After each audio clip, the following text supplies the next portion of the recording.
Welcome to The Explainer. Today, we're jumping right into the next chapter for the Sully family and Pandora. And let me tell you, it is a spoiler-filled, absolutely dramatic story of fire, ash, and the fight for what it means to be family. We're going to kick things off with this single, brutal line from Kiri. It's aimed, of course, at the human boy, Spider. And really, this one sentence just sets the entire stage for a conflict that is going to tear this family apart. So where do we pick things up? Well, it's after the big war, but you can't really call it peace. It's fragile. The Sully family, they've found a new home with the Metcana clan, but they are absolutely fractured by loss. And there are all these new tensions just simmering right under the surface. And you can see everyone is just struggling to deal with what happened. Loak is completely buried in guilt over his brother's death.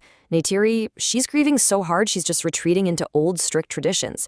All the while, you've got Kiri and Spider getting closer and closer, and Jake, well, Jake's using human guns, and that's putting him in direct conflict with his new hosts. The whole situation is a ticking time bomb. Oh, and don't think for a second the Sky people are gone. No way. The RDA is rebuilding, and even though Colonel Korich might have lost a little trust with his bosses, he has not lost 1 ounce of his pure, burning hatred for Jake Sully. He wants revenge. So all these internal family problems, they are about to just explode. And the flashpoint, the spark that's going to light the fuse, is the human boy caught between two worlds, Spider. So get this, there's this absolutely terrifying moment where Spider's oxygen mask almost completely fails. It's a close call, and it forces a really tough question. Fearing for his safety, Jake and Neytiri decide he just can't stay.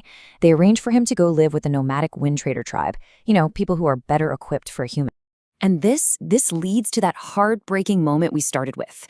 Spider is begging, crying, pleading to stay. But Neytiri, she's so hardened by her grief, she just delivers the final blow.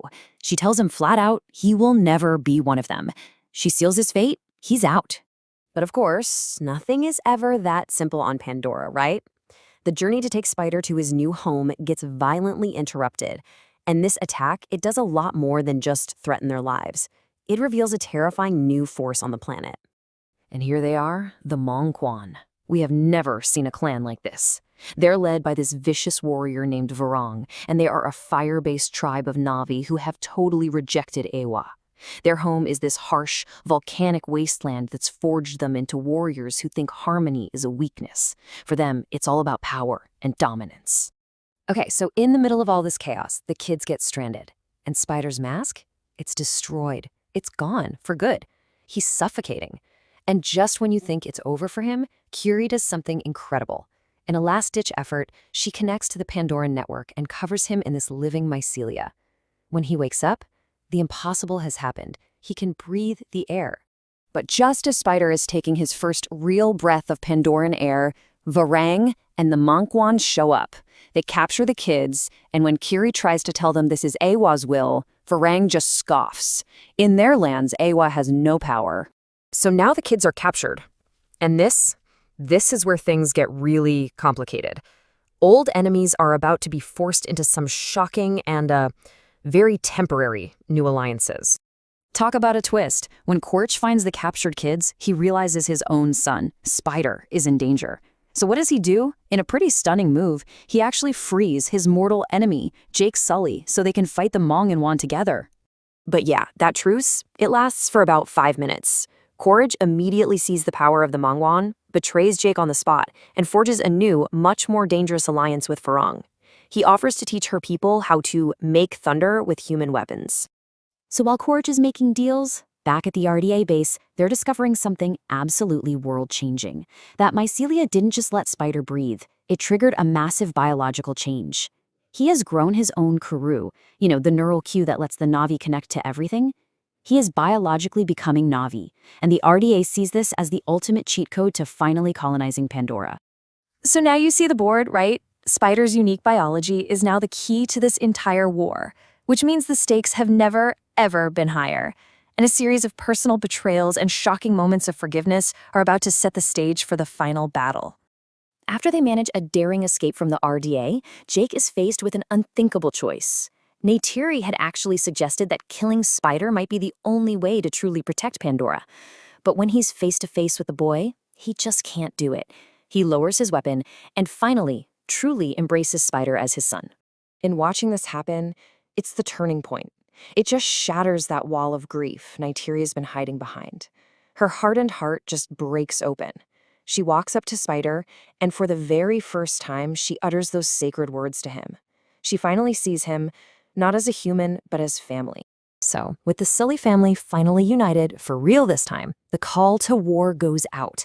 Jake accepts his destiny once again, becoming Turuk Makto, the rider of the last shadow. He leads this grand alliance of Navi clans and the Tulkun against the combined forces of the RDA and their new fire-breathing Mungwan allies. The battle is absolutely brutal, back and forth, but the tide finally turns when Kiri fully embraces her connection to Eywa. She taps into the very life force of Pandora and just unleashes the awesome, terrifying fury of the ocean itself against the invaders' fleet. So after all that fire, all that war, what's left in the ashes? Well, a new Pandora begins to emerge, and a boy who is caught between two worlds finally finds his home. The Navi are victorious, Quaritch is defeated, the RDA is running with their tails between their legs, and old wounds can finally start to heal. We see the outcast Tulkun, Peakan, remember he was shunned for his violence? He's welcomed back into his family as a hero. And this is it, the moment it's all been building to. Kiri brings Spider to their most sacred site, the Tree of Souls. There, he connects with the spirits of the past, and he is finally, completely, and unanimously accepted by the Navi people. He is no longer the human boy. He is a son of Sully. He is home. And so, this chapter doesn't really close with an end, but with a new beginning. Spider's place is secure, but a fire-forged Navi tribe is now a reality. And that leaves us with a big question. In a world that has been so fundamentally changed, what new challenges are going to rise from the fire and ash?